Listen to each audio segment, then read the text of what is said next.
자, 다음은 두 번째 공통 질문입니다. 앞서와 마찬가지로 질문에 대한 답변을 1분씩 해주시면 되겠습니다. 자, 두 번째 질문입니다. 당 대표와 함께 지도부로서 274일 남은 대선 승리를 이끄셔야 할 텐데 정권 교체를 위해서 우리 당이 가장 변화해야 하는 부분은 과연 어떤 부분이라고 생각하십니까? 자, 그럼 이번엔 원영석 후보부터 시작할까요?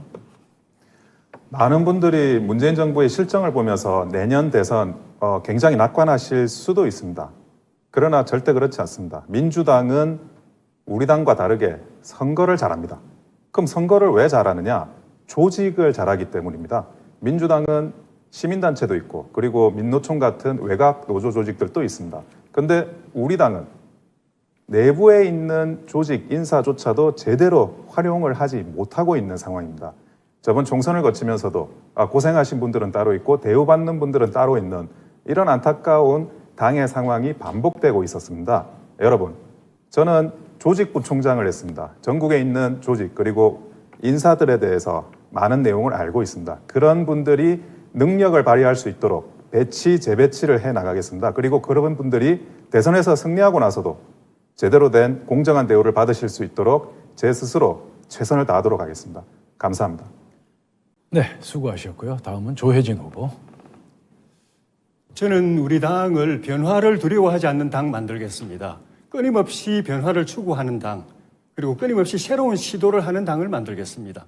막말 없어져야 됩니다, 당연히. 그리고 우리끼리 싸우는 거 없어져야 됩니다. 우리 걸 챙기느라고 국민의 삶을 못 챙기는 일, 그런 일도 없어져야 됩니다. 우리 당을 지배해왔던 관료주의, 서열주의, 권위주의, 이 캐캐묵은 거 다 버려야 됩니다. 당 지도부부터 국회의원, 평당원까지 같이 어울릴 수 있는 그런 당을 만들어야 됩니다. 당원이 살아있는 당, 당원이 주인인 당, 당원 주권이 실현된 그런 당을 만들어야 됩니다. 그리고 미래 인재를 키우는 당, 젊은 인재가 넘쳐나는 당, 그리고 선거 전담 기구를 만들어서 옛날에 우리가 연전연승하던 그 파죽지세의 연전연승 깃발을 당원 동지 여러분께 다시 돌려드리겠습니다. 네, 수고하셨고요. 다음에 도태우 후보. 예, 저는 선거의 공정성을 확보하기 위해 우리 당이 적극적인 노력을 기울여야 한다고 생각합니다. 이는 당내 대선 후보 경선과 단일화 과정을 매끄럽게 마무리하기 위해서도 필요한 일이지만 대선 승리를 위해서는 더욱 중요한 일입니다. 선거에 디지털 장비가 많이 활용될수록 더욱 철저한 대비가 필요합니다. 선거 명부와 시스템 점검, 사전투표, 특히 관내 사전투표에서 투표지가 이동하고 보관되는 데에 무결성을 확보하는 일이 절대적으로 중요합니다. 이를 위해 당에서 조직을 공정선거 감시를 위해 만들고 제도 개선을 위한 특별위원회 설치가 긴급히 요청된다고 생각합니다. 이상입니다. 네, 수고하셨고요. 다음은 청강종 후보. 먼저 정권 탈환을 위한 당의 쇄신은 바람직하지 못하다 말씀드리고 싶습니다. 당이 과거부터 여당과 야당의 역할을 해오면서 누구를 위한 여당이고 누구를 위한 야당이었습니까? 정권 탈환을 위한 쇄신보다 국민께 신뢰 회복을 받기 위한 쇄신이 되어야 할 것입니다. 감사합니다. 네, 수고하셨습니다. 다음은 김재원 후보. 예, 우리 당이 대선에 승리하기 위해서는 저는 내부의 단결, 단합, 더 나아가서 감정적인 일체감 회복이 가장 중요하다고 생각합니다. 우리 당은 사실 탄핵 이후에 많은 이합 집산을 거치면서 내부의 분열상 또는 내부를 향한 비난과 비판이 극에 달한 때가 있었습니다. 내부 총질을 통해서 자신의 선명성을 드러내려는 많은 분들도 계셨고 이제 전부 다 그 합당을 하고 통합을 해서 함께 가면서도 그러한 입장에 약간의 그 합의가 아직 이루어지지 않는 그런 모습이 때때로 나오고 있습니다. 저는 우리 당 스스로 우리 당원부터 국회의원들까지 내부 총질을 멈추고 함께 단합해가고 또 사소한 것, 작은 것은 서로 이해를 하고 크게 다르지 않으면 모두 함께 손을 잡고 가는 것이 대선 승리의 길이고 우리나라 우파 전체의 단결과 힘을 회복하는 길이라고 생각합니다. 네, 수고하셨습니다. 다음은 이영 후보. 제가 합동유세회에서 일관적으로 말씀드린 것이 있습니다.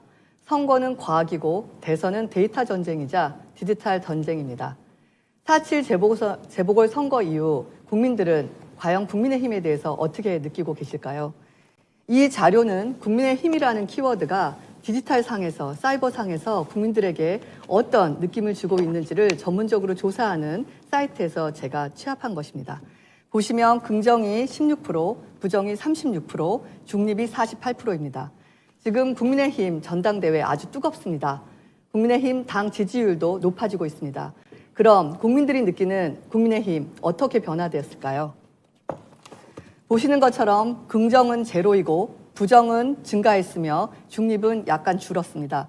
거기에 중립적 언어가 견제하다, 정치적, 똑같다입니다. 즉 우리의 관심을 민심으로 돌려야 됩니다. 선거는 과학입니다. 네, 수고하셨습니다. 다음은 조대원 후보. 저는 당 지도부와 함께 국립묘지 현충원 참배 이후에 곧바로 광주로 내려가겠습니다. 광주 민주화운동 유족들을 만나서 단순히 무릎 꿇고 사죄하고 이걸 떠나서 조대원이가 어떻게 그동안 살아왔고 활동해온지를 아는 광주 민주화운동 유족들과 함께 문재인 정부가 저렇게 못함에도 불구하고 우리 당한테 지지할 수 없는 그 호남의 민심, 왜 그런지에 대해서 깊은 가슴을 열고 깊은 얘기를 나누고자 합니다. 그리고 세월호 유족회, 그리고 민식이 부모님 등 우리 당이 그동안 가슴 아프게 하고 똑바로 못했던 그런 분들을 찾아뵙고 제가 그분들의 마음을 듣고 우리 당의 지도부에 전달하려고 합니다. 여러분, 그게 단순히 대선에서 승리하기 위한 외연 확장의 노력이 아니라 문재인 정권식의 국민 갈라치기, 국민한테 끝없이 분열을 일으키는 이런 정권이 아니라 정말 화해하고 통합하는 새로운 리더십을 통해서 우리 보수 정권이 앞으로 10년, 20년 이 나라를 이끌어갈 수 있는 초석을 조대원이가 반드시 놓도록 하겠습니다. 네, 수고하셨습니다. 이번엔 정미경 후보.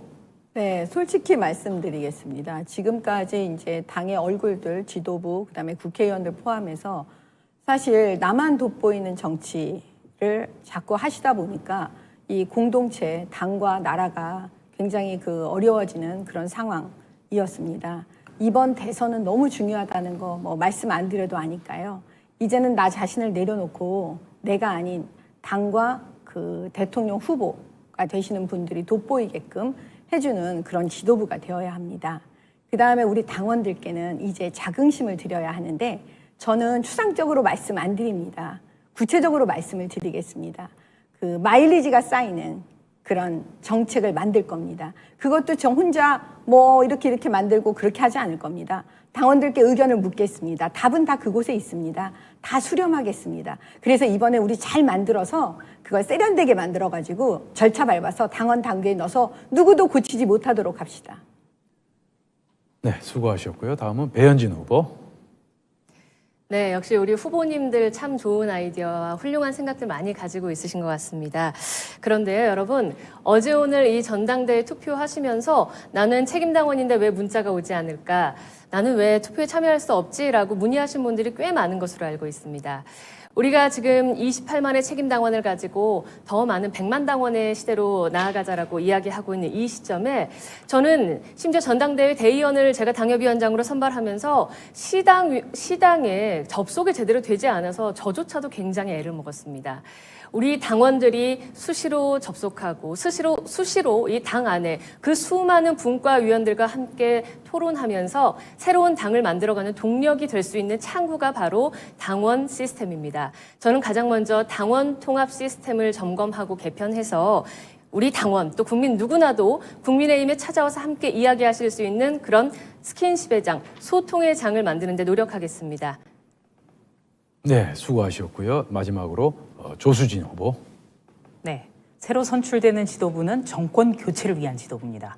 그리고 지난 4년 동안 문재인 정부는 민주주의, 상식, 공정, 법치를 모두 무너뜨렸기 때문에 지금 국민적 요구가 바로 정권 교체입니다. 이 정권 교체를 하기 위해서는 중도 실용의 정체성과 노선을 분명히 해야 됩니다.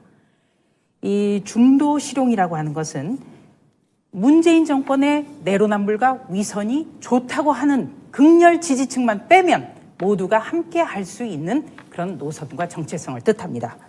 그리고 또 한 가지는 현재 우리 당이 부족하다고 지적되는 부분, 나이로는 40대, 50대, 그리고 지역적으로는 수도권과 호남, 성별로는 여성이라고 합니다.